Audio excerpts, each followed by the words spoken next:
Hi friends, welcome to my channel. Car అమ్మేశాడని బాలుని అవమానిస్తూ ఉన్న ప్రభావతికి దిమ్మ తిరిగే షాక్ ఇచ్చిన మీనా. అసలు ఇదంతా ఎలా జరగబోతుంది అనేది ఈ వీడియోలో తెలుసుకుందాం.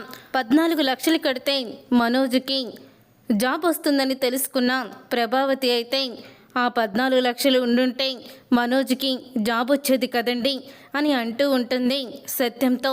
అప్పుడు ఇక సత్యం అయితే అంటూ ఉంటాడు ప్రభావతితో, నువ్వు వాడి మీద ఎన్నో ఆశలు పెట్టుకున్నావు, కానీ వాడు మాత్రం ఎటువంటి ఉద్యోగం సద్యోగం లేకుండా అలా తిరుగుతూనే ఉన్నాడు.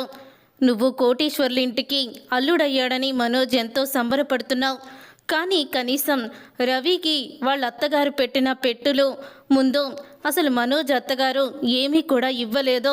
నువ్వు కోటీశ్వర్లు అంటం తప్ప వాళ్ళ నుంచి ఎటువంటి అసలు సమస్యకి పరిష్కారం లేదో. వాళ్ళు ఎప్పుడూ కూడా వాళ్ళు పెట్టాల్సిన పెట్టుపోతలు కూడా పెట్టలేదు. ఇంకా శృతి వాళ్ళ అమ్మ అయితే వాళ్ళిద్దరికీ చాలా బాగా చూసుకుంటుంది. నాకెందుకో రోహిణి మనతో అబద్ధం చెప్తుందేమో అని అనిపిస్తుంది ప్రభావతి అని సత్యం అయితే అంటాడు. అప్పుడే ప్రభావతి అయితే, ఏంటండి రోహిణి అబద్ధం చెప్పేది? చూడండి, అసలు ఆ 14 లక్షలు రోహిణి వాళ్ళ నాన్న చేత నేను ఎలా తెప్పిస్తానో, మనోజ్ని జాబ్లో జాయిన్ అయ్యేలా చేస్తాను అని అంటూ ఉంటుంది ప్రభావతి. అప్పుడే ప్రభావతి ఇక రోహిణి దగ్గరికి వెళ్తుంది. రోహిణి దగ్గరికి వెళ్ళి అంటూ ఉంటుంది, చూడమ్మా రోహిణి, 14 లక్షలు కడితే మనోజ్కి జాబ్ వస్తుంది. మీరు దూరంగా వెళ్ళడం నాకు ఇష్టం లేదు, కానీ మీరు దూరంగా వెళ్తే మీకు ఒక గుర్తింపు ఉంటుంది, మీరు కూడా మంచి స్థాయికి వెళ్తారు. అందుకని ఆ 14 లక్షలు మీ నాన్నని అడుగు, లేకపోతే మీ మలేషియా మావయ్యని అడుగు, తెప్పించమ్మా అని అంటూ ఉంటుంది ప్రభావతి. అప్పుడే రోహిణి అయితే, ఏంటత్తయ్యా ఇది, ప్రతిసారి ఇలా డబ్బులు అడుగుతుంటే వాళ్ళు ఏమనుకుంటారు అని అంటూ ఉంటుంది రోహిణి. అదేంటమ్మా రోహిణి అలా మాట్లాడుతున్నావు? ఒకసారేమో నువ్వు పెట్టుకున్న పార్లర్కే కదా డబ్బులు అడిగింది, ఇప్పుడు మనోజ్కి డబ్బులు అడుగుతున్నావు. ఒక్కగానొక్క కూతురివి, కోట్ల ఆస్తి ఉంది, ఏం చేసుకుంటారు మీ నాన్న? తర్వాత అయిన ఆస్తి మీకే కదా. మీ కాళ్ళ మీద మీరు నిలబడ్డానికి మీ నాన్న మీకు ఆ సహాయం కూడా చెయ్యలేరా ఏంటి? ఒకవేళ నువ్వు మాట్లాడడానికి ఇబ్బంది పెడుతూ ఉంటే నాకు ఫోన్ నెంబర్ ఇవ్వు, నేను అన్నీ కూడా అర్థమయ్యేలా మీ నాన్నగారికి చెప్తాను. కనీసం మీ నాన్నగారి ఫోటో కానీ ఫోన్ నెంబర్ కానీ ఇప్పటి వరకు కూడా మాకు ఇవ్వలేదు. మీ మావయ్య గారికి నీ మీద అనుమానం వస్తుంది, అసలు నువ్వు చెప్పేదంతా నిజమేనా అని ఆయన అంటున్నారు. ఇలాంటి అనుమానం అందరికీ రాకముందే నువ్వు మీ నాన్న చేత ఆ 14 లక్షలు కూడా తెప్పించి మనోజ్కి జాబ్ వచ్చేలా చెయ్యి. నీకు 2 రోజులు టైం ఇస్తున్నాను. మీ నాన్న అబ్బే షిప్ మీద ఉన్నారు, క్యాంపుకు వెళ్ళారు, ఫోన్ పనిచేయడం లేదు అని విషయాలు ఏమీ కూడా నా దగ్గర చెప్పొద్దు. మీ పెళ్ళయ్యి అప్పుడే 9 నెలలు కావస్తుంది. అప్పటి నుంచి కూడా మీ నాన్న కోసం నేను ఎప్పుడు అడిగినా, మీ నాన్నతో మాట్లాడాలన్నా, డబ్బుల కోసం అడిగినా నువ్వేం చెప్తావు? నాన్న వేరే కంట్రీలో ఉన్నారు, ఫోన్ పనిచేయదు, ఇదే నీ నోటు వెంట వచ్చేది. ఎలాగో అందరూ అవమానిస్తున్నారు కదా అని మీ మలేషియా మావయ్య అయితే వచ్చాడు. ఇప్పుడు మీ నాన్న దగ్గర నుంచి ఆ 14 లక్షలు ఎలాగైనా తెప్పించమ్మా అని అంటూ ఉంటుంది ప్రభావతి. అప్పుడు ఇక రోహిణి అయితే ప్రభావతి చెప్పి వెళ్ళిపోయిన తర్వాత ఈవిడొకద్ది ఇంట్లో ఏదొచ్చినా సరే నన్నే బ్లేమ్ చేస్తుంది. 14 లక్షలు మా నాన్న అడిగి తీసుకురావాలంట, లేని నాన్న ఎక్కడి నుంచి వస్తాడో, ఎక్కడి నుంచి డబ్బులు పంపిస్తాడో, మళ్ళీ నాకు ఇదొక గండం అయిపోయింది, ఇప్పుడు ఏం చెయ్యాలి అని ఆలోచిస్తూ ఇక తన ఫ్రెండ్ని కలుసుకోవడానికి, విద్యాని కలుసుకోవడానికి వెళ్తుంది రోహిణి. విద్య ఇద్దరు కూడా పార్లర్కి కలిసి వెళ్దామని అనుకుంటారు. ఇద్దరూ అలాగా నడుచుకుంటూ వెళ్తూ ఉంటే అప్పుడే రోహిణి అయితే 14 లక్షలు ఇస్తే మనోజ్కి జాబ్ ఇస్తామని ఎవరో కంపెనీ వాళ్ళు చెప్పారంట విద్య. ఇప్పుడు ఆ 14 లక్షలు మా మావయ్యనో లేకపోతే మా నాన్నను అడిగి తీసుకురమ్మని మా అత్తగారు నన్ను పట్టుకొని తినేస్తుంది అని అంటూ ఉంటుంది రోహిణి.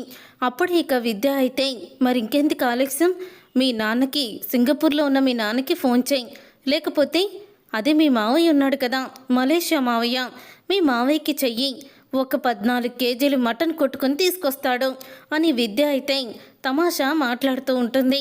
అప్పుడు అది విని, ఏంటే అసలు నేనంటే నీకు కూడా బాగా ఎటకారం అయిపోయాను అని అంటూ ఉంటుంది రోహిణి. నీకు నేను ముందు నుంచి చెప్తూనే ఉన్నాను, నీ పెళ్ళైన దగ్గర నుంచి కూడా నేను అంటూనే ఉన్నాను. చూడు, నువ్వు మోసం చేసి పెళ్లి చేసుకుంటున్నావు, ప్రాబ్లమ్స్ నిన్ను వెతుక్కుంటూ వస్తాయని. కానీ నువ్వు నా మాట ఎక్కడ వినిపించుకున్నావు అని అంటూ విద్య అయితే అంటూ ఉంటుంది. ఈలోగా ఆటో కోసం ఎదురు చూస్తున్న వాళ్ళిద్దరూ మాట్లాడుకునే లోపే అక్కడికి బాలు ఆటోలో వస్తాడు. బాలు ఆటో నడుపుకుంటూ రావడం చూసి ఒక్కసారి విద్య, రోహిణి ఇద్దరూ కూడా షాక్ అయిపోతూ ఉంటారు. రోహిణి అయితే బాలుని ఆటో డ్రైవర్గా చూసి అలాగే స్టన్ అయిపోయి ఉంటుంది. రోహిణి, ఇతను మీ ఆయన తమ్ముడు కదా అని అంటూ ఉంటే అప్పుడే ఇక ఆ మాట విని, అవును ఇతను మా ఆయన తమ్ముడే అని అనంగానే అప్పుడే ఇక రోహిణి చెప్పంగానే అంటూ ఉంటాడు. బాలు అయితే నాకు మాత్రం వాడు అన్నయ్య కాదు, ముందు మీరు ఎక్కండి అని అంటూ ఉంటాడు బాలు. విద్యా, రోహిణి ఇద్దరూ కూడా బాలు ఆటోనైతే ఎక్కుతారు. ఎక్కిన తర్వాత రోహిణి విద్యతో అంటూ ఉంటుంది, కారు డ్రైవర్గా ఉండాల్సిన బాలు ఆటో డ్రైవర్గా ఎలా మారాడో, అసలు కారు ఏమైందో అడగవే కొంచెం అని అంటూ విద్యతో చెప్తూ ఉంటుంది రోహిణి. ఆ మాటలన్నీ బాలుకైతే వినిపిస్తాయి. ఈ పార్లర్లమ్మకి నా మీద అనుమానం వచ్చింది, ఖచ్చితంగా ఇది తీసుకెళ్ళి మా అమ్మకి మూట కడుతుంది, ఇప్పుడే నేను ఈవిడ ముందు నటించాలి అని అనుకుంటూ వెంటనే రాజేష్కి అయితే ఫోన్ చేస్తాడు. రాజేష్కి ఫోన్ చేసి, రే నా కార్ రిపేర్ అయ్యిందో లేదో అడగరా, ఈ ఆటోని నేను నడపలేకపోతున్నాను అని అంటూ ఉంటాడు బాలు. రే నీ కార్ రిపేర్ ఏంట్రా, అసలు నువ్వు కారు అమ్మేసావు కానీ రిపేర్కి ఇవ్వలేదు కదా అని అంటూ ఉంటే రాజేష్ అయితే బాలు మాటలకి తికమక్క పడిపోతూ ఉంటాడు. అప్పుడే ఇక బాలు చెప్తూ ఉంటాడు రాజేష్తో, ఇక్కడ నన్ను ఆటో డ్రైవర్గా కొంతమంది చూసి అనేక అనుమానాలు వాళ్ళకి మదిలో మెదులుతున్నాయి, కాబట్టి నువ్వు వెంటనే నా కారు రిపేర్ అయ్యిందో లేదో అడుగు అని అంటూ ఉంటాడు బాలు. అప్పుడే రాజేష్కి అర్థమయ్యి, ఓహో నువ్వు ఆటో డ్రైవర్గా ఉండడం మీ వాళ్ళు ఎవరైనా చూస్తుంటారు, అందుకని నువ్వు అలా మాట్లాడుతున్నావు అనమాట అని అనుకుంటూ ఉంటాడు. రాజేష్కి నిజం తెలిసిపోతుంది. సరేరా, వెంటనే నీ కారు రిపేర్ చేయమంటానులే అని రాజేష్ అయితే ఫోన్ పెట్టేస్తాడు. కారు రిపేర్కి వెళ్ళిందంటే అందుకని ఆటో నడుపుకుంటున్నాడు, ఎంతైనా కష్టజీవి అని అంటూ ఉంటుంది విద్య. అసలు బాలు మనోజ్కి తమ్ముడు, మనోజ్కి ఇలా కష్టపడే తత్వమే రాలేదో అని అనుకుంటూ ఉంటుంది రోహిణి. విద్య, రోహిణి ఇద్దరినీ కూడా బాలు అడుగుతూ ఉంటాడు, ఎక్కడికి వెళ్ళాలి అని అంటూ ఉంటే పార్లర్కి పోనివ్వు అని విద్య అంటుంది. ప్రభావతి బ్యూటీ పార్లర్లేనా అని సాగదీసి మాట్లాడుతూ ఉంటాడు బాలు. అప్పుడే ఇక రోహిణి అయితే, ఏంటి ఇలా మాట్లాడుతున్నాడు, అసలు నేను పార్లర్ని అమ్మేసన్న విషయం బాలుకేమన్నా తెలిసిపోయిందా అని అనుకుంటూ ఉంటుంది రోహిణి అయితే. తర్వాత పార్లర్కి కొంచెం ముందే ఆటోనైతే ఆపేస్తారు. ఆపేసిన తర్వాత డబ్బులు ఇచ్చే ముందు అక్కడికి కారు డ్రైవర్ అయితే వస్తాడు. బాలు, నిన్ను నేను ఇలా ఆటో డ్రైవర్గా చూడలేకపోతున్నాను, మా కోసం కారు అమ్మేశావు, ఇప్పుడు కారు అమ్మేసి ఇలా డ్రైవర్గా మారావు, నీ రుణం మేము తీర్చుకోలేము, నీ బాకీ వెంటనే తీర్చేస్తాము, నువ్వు ఆటో నడుపుతూ అస్సలు కూడా నేను చూడలేకపోతున్నాను అని అంటూ ఉంటాడు అతను. అప్పుడే ఇక రోహిణికి అర్థమైపోతుంది. రోహిణికి అర్థమైపోయి అప్పుడే ఇక రోహిణి అయితే అంటూ ఉంటుంది, నిజంగానే బాలు కారు అమ్మేశాడనమాట, ఈ విషయం నేను అత్తయ్యకి చెప్పాలి అని రోహిణి విద్యాని పార్లర్కి వెళ్ళమని వేరే ఆటోలో ఇంటికైతే వచ్చేస్తుంది రోహిణి. ఇదంతా జరుగుతూ ఉండగానే ఇక మీనా అయితే ఒక పెద్దవాడికి ప్రతిరోజు కూడా పూలని తీసుకువెళ్ళి ఇస్తూ ఉంటుంది. అలాగే ఇస్తుంది. ఆ రోజు కూడా అప్పుడే ఇక పెద్దవాడితో, మామ మీరు రోజు కూడా ఇలా నా దగ్గర పూలు కొంటున్నారు, నాకు చాలా ఆనందంగా ఉంది, కానీ పూలన్నీ ఒకళ్ళే ఎలా మోసుకు వెళ్తారు, నేను ఏదైనా ఆటోని పిలుస్తాను, ఇప్పటి వరకు కూడా మీకు ఇక్కడికి పూలు మా అక్క తీసుకొచ్చి ఇచ్చేది కదా, ఈరోజు అక్కకి హెల్త్ బాగోలేదు అందుకని నేను తీసుకొచ్చాను అని అంటూ ఉంటుంది మీనా. పర్వాలేదమ్మా, నన్ను రోజు కూడా ఒక అతను ఆటో ఎక్కించుకుంటాడు, అతను రోజు కూడా నన్ను జాగ్రత్తగా తీసుకువెళ్తాడు, చాలా మంచివాడు ఆటో డ్రైవరు అని అంటూ ఉంటుంది. ఆ ముసలావిడైతే అప్పుడు ఇక ఆ పెద్దావిడ నడుచుకుంటూ వెళ్ళేలోపు ఇక ఆటో అయితే వస్తుంది, బాలు ఆటో. బాలు అయితే మీనాని చూడడు, కానీ మీనా మాత్రం బాలుని చూసేస్తుంది. బాలుని ఆటో డ్రైవర్గా చూసి షాక్ అయిపోతూ ఉంటుంది మీనా. ఆటో డ్రైవర్గా చూసి మీనా అయితే ఇదేంటి బాలు ఈయన ఆటో డ్రైవర్గా ఉన్నారు, ఈయన కారు డ్రైవర్ కదా, కారు ఏమైంది అని అనుకుంటూ ఉంటుంది మీనా. అప్పుడు ఇక బాలు అయితే ఏంటి పెద్దమ్మ, నేను వస్తానని చెప్పేలోపే నడుచుకుంటూ వచ్చేస్తున్నారు, పదండి అని అంటూ పూలను ఇక ఆటోలో ఎక్కించి బాలు అయితే అక్కడి నుంచి వచ్చేస్తాడు. అలా వచ్చేసరికి బాలు గురించి తెలుసుకున్న మీనా కారు అమ్మేసి అసలు ఆటో డ్రైవర్గా ఎందుకు మారారో తెలుసుకోవాలి అని అనుకుంటూ ఉంటుంది మీనా. అయితే అలా అనుకున్న మీనా ఇక ఇంటికైతే బయలుదేరుతుంది. ఇంతలో బాలు అయితే ఆ పెద్దావిడతో అంటూ ఉంటాడు, పూలు ఎవరో బాగా కట్టినట్టున్నారే మాల అని అంటూ ఉంటే, అవును బాబు, ఈరోజు కొత్త ఆవిడ పూలు తీసుకొచ్చింది, పాత ఆవిడకి హెల్త్ బాగాలేదంట, చక్కగా కట్టింది మాలలు అని అంటూ ఉంటే, ఈ పూల మాలలు కట్టడంలో కూడా ఒక టెక్నిక్ ఉంటుంది అని అంటూ ఉంటాడు బాలు. అదేంటి బాబు, ఏదో పూలమాలలు కట్టినట్టు అలా మాట్లాడుతున్నావు అని అనగానే, నా భార్య కూడా పూలు అమ్ముతుందమ్మా, తను మాల కట్టిందంటే చాలు ఆ పూలకి అందం వచ్చేస్తుంది, అంత బాగా మాల కడుతుంది అని అంటూ ఉంటాడు బాలు. అయితే నీలాంటి మంచి వ్యక్తికి మంచి భార్య వస్తుంది బాబు, నీ మంచితనమే నీకు బలం అని అంటూ ఆవిడ ఆటో దిగిపోయి డబ్బులు ఎగస్ట్రా అయితే ఇస్తుంది బాలుకి. అప్పుడే బాలు అయితే, వద్దమ్మా, నాకు ఎగస్ట్రా డబ్బులేమీ అవసరం లేదు, నా డబ్బులు నాకు ఇస్తే చాలు అని బాలు అయితే తనకి రావాల్సిన డబ్బులు మాత్రమే తీసుకొని ఎగస్ట్రా డబ్బులు ఇక పెద్దావిడికైతే ఇచ్చేస్తాడు. నీలాంటి వ్యక్తులు కూడా ఈ లోకంలో ఉన్నారంటే ఆశ్చర్యంగా ఉంది అని అంటూ ఉంటుంది పెద్దావిడ. తర్వాత ఇక రోహిణి ఇంటికి వెళ్ళి ప్రభావతితో అంటూ ఉంటుంది, అత్తయ్య, అసలు బాలు ఏం చేస్తున్నాడో తెలుసా, బాలు ఇప్పుడు దేనికి డ్రైవరు తెలుసా మీకు అని అడుగుతూ ఉంటుంది.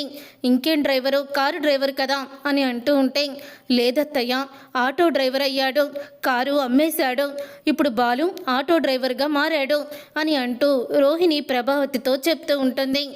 ఏదైనా డ్రైవరే కదమ్మా, దానికి విలువే ఉంటుంది చెప్పు అని అనగానే, వాడి గురించి మనకెందుకు, ముందు మీ నాన్న అడిగి 14 లక్షలు తీసుకురా అని అంటూ ఉంటుంది ప్రభావతి. అప్పుడే రోహిణి అయితే, నా సంగతి తర్వాత అత్తయ్య, మావయ్య గారు ఇల్లు తాకట్టు పెట్టి మరీ డబ్బులు తీసుకువచ్చి కారు కొనిచ్చారు బాలుకి. మరి ఆ బాలు కారు అమ్మేసేటప్పుడు కనీసం మావయ్య గారికి ఒక్క మాట కూడా చెప్పకుండా అమ్మేసి ఇప్పుడేమో నా దగ్గర ఎన్నో డ్రామాలు ఆడాడో కారు ఉన్నట్టే, అలా ఎందుకు చేస్తున్నాడో అడిగి తేల్చండి, ఇప్పుడు తను తప్పు చేసినట్టే కదా అని అంటూ ఉంటుంది రోహిణి. అప్పుడే ఇక బాలు అయితే ఇంటికి వస్తాడు. ఇంటికి వచ్చాక మీనా కూడా వస్తుంది. మీరు ఆటో డ్రైవర్గా ఎందుకు మారారు అని అడుగుతూ ఉంటుంది మీనా కూడా.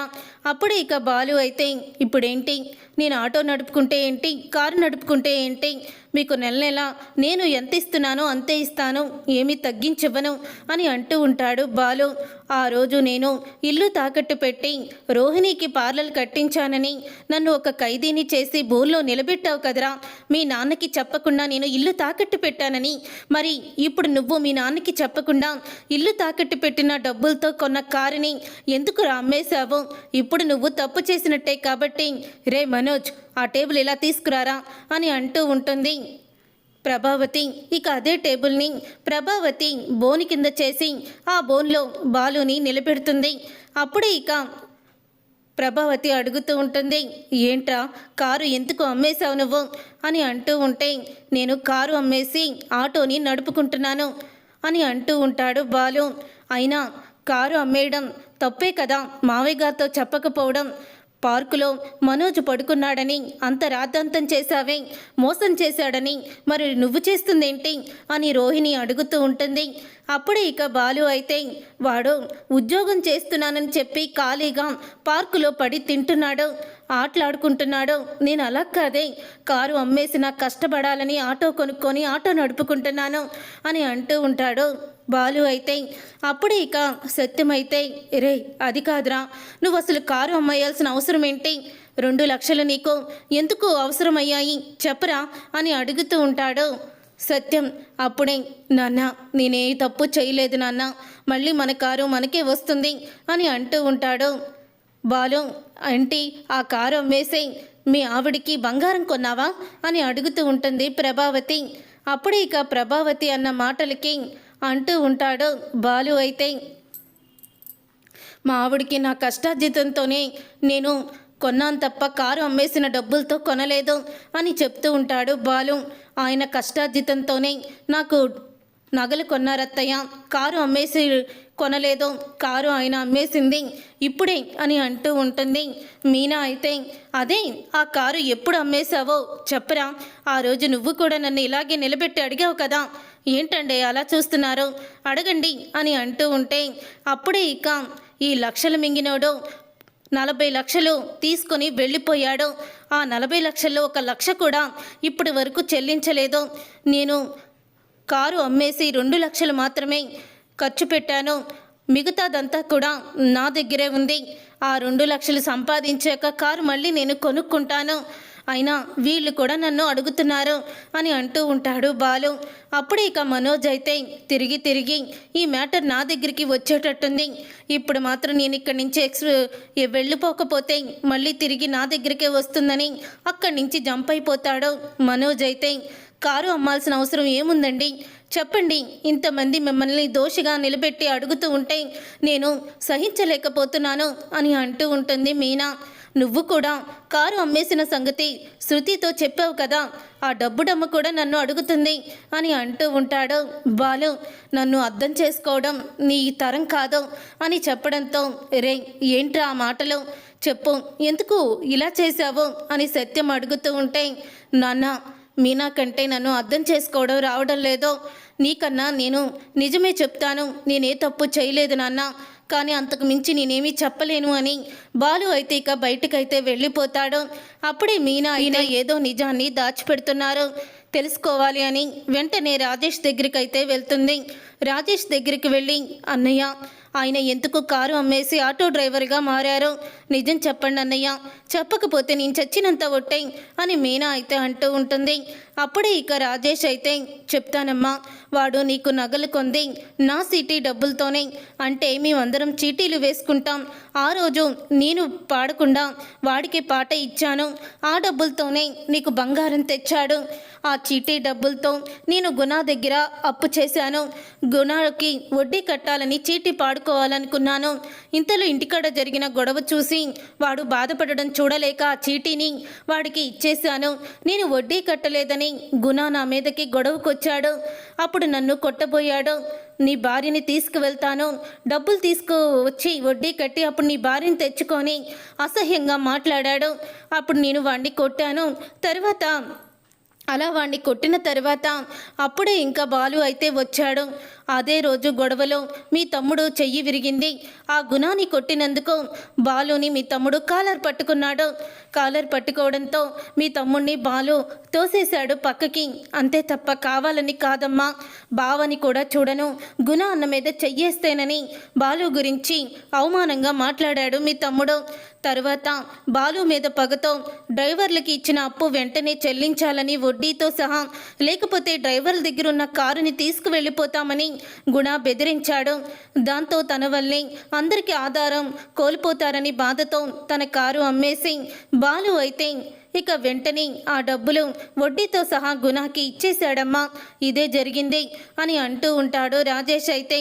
నిజం తెలుసుకున్న మీనా ఇక వెంటనే బాలు గొప్పతనం తెలుసుకొని, ఆయన నేను అర్థం చేసుకోలేకపోయాను, అంటే శివ గుణాన్ని వెనకేసుకువచ్చి ఇన్ని అంతలా అవమానించాడా, ఈ విషయాలేమీ తను ఏమీ చెప్పకుండా బావ తాగొచ్చి నా చెయ్యి విరగదీశాడని అబద్ధం చెప్తాడా, వీడి పని తర్వాత చెప్తాను, ముందు ఇంటికి వెళ్ళి నా భర్తని అవమానిస్తున్న అత్తయ్య గారికి ఈ విషయం చెప్పాలి అని మీనా అయితే ఇక ఇంటికి వెళ్తుంది. అత్తయ్య గారు, మావయ్య అందరూ బయటికి రండి అని అంటూ ఉంటుంది. మావయ్య ఆయన ఏ తప్పు చేయలేదు మావయ్య, ఇలాగా గుణ అనే అతను రాజేష్ని వడ్డీ డబ్బులు కట్టలేదని కొడుతూ ఉంటే ఈయన అడ్డం వెళ్ళారు, అడ్డం వెళ్ళినందుకు గుణ ఈయన మీద పగబట్టి కారు అందరూ డ్రైవర్ల దగ్గర కారు తీసేసుకుంటానని బెదిరించాడు. అందరికీ ఆధారు పోతుందని, తన వల్ల ఎవరు ఇబ్బంది పడకూడదని ఆయన కారు అమ్మేసి డ్రైవర్లందరి తరపున అప్పు వడ్డీ తీర్చేశారని మావయ్య. అందుకే కారు అమ్మేశారు. ఈ విషయాలు తెలియక అత్తయ్య గారు ఆయన్ని తప్పు చేసిన వాళ్ళలాగా బోనులో నిలబెట్టారు. అత్తయ్య, ఆయన ఎంతో గొప్పవాళ్ళు. నిజంగా ఆయన్ని అర్థం చేసుకోవడం ఎవరి తరం కాదో. పని పాటు లేకుండా డిగ్రీల మీద డిగ్రీలు చదివి ఖాళీగా 100కి 200కి మీ దగ్గర అడుక్కునే మీ కొడుకే మీకు గొప్పవాడు. కానీ నా భర్త అంతకి రెట్లు బాగా గొప్పవాడు. పక్కన పెడితే ఇద్దరిని నా భర్తే ఎంతో పై స్థాయిలో ఉంటారు అని మీనా అయితే ప్రభావతికి ఊహించని షాక్ ఇస్తుంది. చూసారుగా ఫ్రెండ్స్, రాబోయే కథలో ఖచ్చితంగా ఇలాగే జరగబోతుంది. మరి ఇలాగే జరగాలని మీరైతే కోరుకుంటున్నారా? అయితే వీడియోని తప్పకుండా లైక్ చేసి ఛానల్ని సబ్స్క్రైబ్ చేసుకొని పక్కనే ఉన్న గంట సింబల్పై ఆలని క్లిక్ చేయండి. అప్పుడే మేము పెట్టే ప్రతి వీడియో మీరు మిస్ కాకుండా చూసేవచ్చు.